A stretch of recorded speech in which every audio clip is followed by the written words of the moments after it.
Coaches, sometimes you just can't get rid of the ball in the box, so what do you got to do? You got to roll the pocket. Stay tuned, and I'll show you how.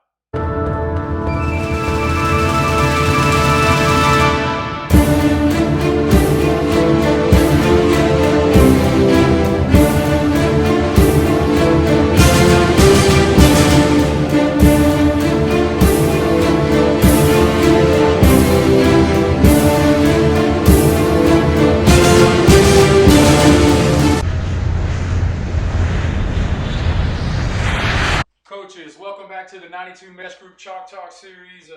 Coltharp out of North Carolina, and today we're going to talk a little bit about moving the pocket. A lot of air raid teams these days are having running backs and who can catch the football, and they're having quarterbacks who can run the football, and so you have to find a way to use your athletes the best you can, and then sometimes you don't have a guy who runs the best, and he's getting hit in the pocket and things like that, and because you're not getting rid of the ball fast enough, and so you have to find ways to do that. So there's a couple of ways that we do it, and let's talk about just one real quick, and we call it RodeoLasso, and that's just our little rollout. Rodeo being to the right, Lasso being to the left, and how we block it.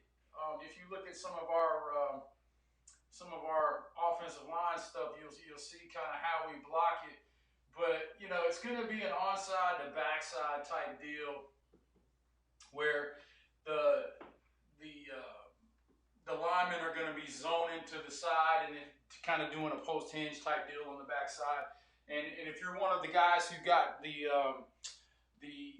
total air raid system, you'll see some of the stuff in there that we talk about. We'll actually go through all the blocking schemes and things like that. So we're just going to kind of here zone onside to backside. We're going to look here to peel for danger. He's going to attack the outside shoulder of the most dangerous guy, and then he's going to open up at 5 and then try to retrace and get out here. Now, what we tell the quarterback is this: if you can get 5 yards, run, because 2 nickels make a dime, and that's really, really important in the offense. Now, there's a couple of things that you can do in the offense, and when we run 98. So what we want to do here is we want to outside release, and he's going to run a corner route, which he runs all the time when he runs wide cross. So we're not really losing reps. Now, there's a couple of things you can do with Z. We've done it both ways. We've run an outside hitch, or we've run a kind of slant return out right here. And I'll have a couple of clips on the end of the video for you to check out. You'll see exactly what I'm talking about. Now, on the backside, what he's going to do is he's going to run an over route. And basically, his job is to try to get in the vision of the quarterback. We want him to kind of get in the vision of the quarterback. And then the X is the home run guy on the backside. And I don't think we've ever thrown that ever. Now, we have gone 2 backs and kind of ran a wheel out the backside of that, kind of roll it and throw the wheel backside. We've done that a couple of times too, just having fun. So you have a little smash route here or a slant return with a corner over top of it. Your quarterback is rolling out for depth. So like I said, he's going to open at 5, cross over, and then try to get flat down the line. And then what we really want him to do is turn his shoulders. If you looked at our drill tape talking about training gunslingers, we talked about that circle drill. And that's where the circle drill is really important, because those guys are turning their shoulders as they're running in that circle. And we're teaching them how to do that. And then, if you're coaching quarterbacks, you always have to understand that those guys, if you're rolling out, you got to throw it at the receiver. If you try to lead the receiver, it's going to be an incomplete ball. We've had some guys who threw the ball well on the run, and like I said, that 5-yard, litmus test is if you can get the 5, get the 5, and that's just really, really important. So that's RodeoLasso for us. We call it 98, 99, old school. We don't run it a lot. I mean, I don't really carry it in the install. It's kind of one of those things that we throw in.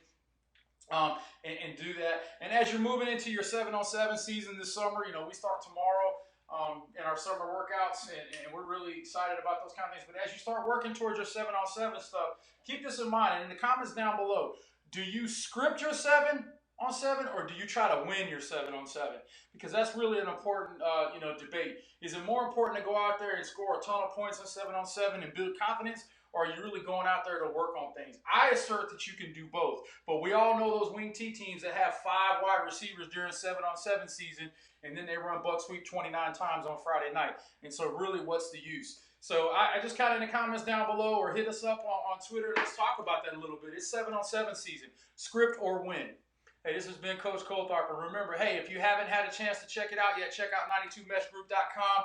It's our home for the air raid on the internet. A lot of good stuff. Links to all of our social media. You can see the 35 lessons that are going to be available in the total air raid system. I'm really excited about it. We're working really, really hard to get it finished. I hope by this week to kind of have the introductory chapter out for everybody to kind of take a look at. Those of you guys who have pre-ordered it, thank you so much. I mean, it's really been a labor of love. And we're giving this thing away pretty free. I mean, but it takes a lot of time and effort to put that thing together. So I really appreciate you guys doing that.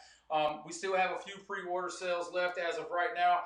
I think we're selling it for $100 off just because, hey, we appreciate you guys helping us grow. We're almost to 600 subscribers now, and we just want to keep moving because we want a collaborative community. Also want to thank Coach Dan Casey. If you didn't get a chance to check his video out, check that video out. That was a great job by him. He really set the bar higher for those of us who are trying to do this. And if you want to be on the channel, and if you have a concept that you want to share, if you do something different that nobody else does, or if you do something better than everybody else does, or if you just do something and you want to show off a little bit, that's fine too. Shoot it over to me. I'll put it in the drive, and then we'll edit it up and throw it on the channel, and I'll make sure I'll get it out there, and you can show all your people that you know what you're talking about, because everybody in the stands sure don't think we do. But anyway, hey, listen, I appreciate it, and as always, spin it to win. It is 98. This is kind of my first year at the school, so we were still running into a little thing, but you can see the quarterback rolling out. Would have liked to have had the running back kind of attack up in this area, but he just kind of wanted to get wide. That kid didn't like to block a whole lot, but he was a heck of a running back. But you can see he kind of runs a swing, trying to widen out, and we would really rather him, attack downhill right here and kind of secure the edge.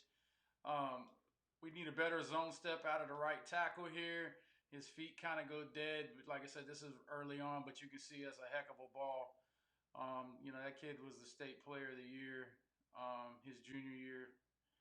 And, it's just one of the better quarterbacks I've ever had. But you can just see he throws a great ball, and the kid right there had really, really soft hands.